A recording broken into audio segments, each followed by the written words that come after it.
একজন ছাত্র তার টিচারকে জিজ্ঞেস করলো, ভালোবাসা কি? শিক্ষক বলল, আমি তোমার উত্তর দেব, কিন্তু তার আগে তোমাকে একটি কাজ করতে হবে। আমাদের স্কুলের সামনে যে ভুট্টার ক্ষেত আছে, তুমি সেখানে যাও এবং সবচেয়ে বড় ভুট্টাটি নিয়ে ফিরে আসো।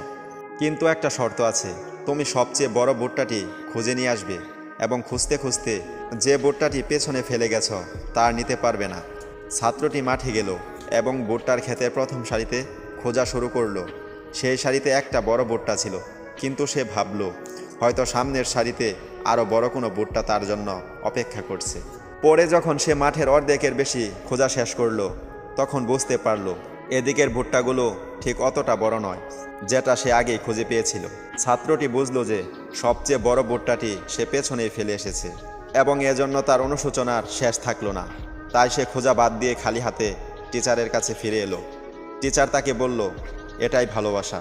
তুমি হয়তো জীবনে কাউকে খুঁজে পেয়েছ, কিন্তু তবু আরও ভালো কাউকে পাওয়ার আশায় যদি খুঁজতেই থাকো, এমন একদিন আসবে যেদিন তুমি উপলব্ধি করবে যে তোমার জন্য সবচেয়ে ভালো মানুষটিকে তুমি পেছনে হারিয়ে ফেলছ। তখন আর তাকে ফিরিয়ে পাওয়ার কোনো উপায় থাকবে না। এটাই ভালোবাসা। অর্থ সম্পদ, টাকা পয়সা, সম্মান, ভালোবাসা যা পেয়েছ তা নিয়ে সন্তুষ্ট থাকা উচিত।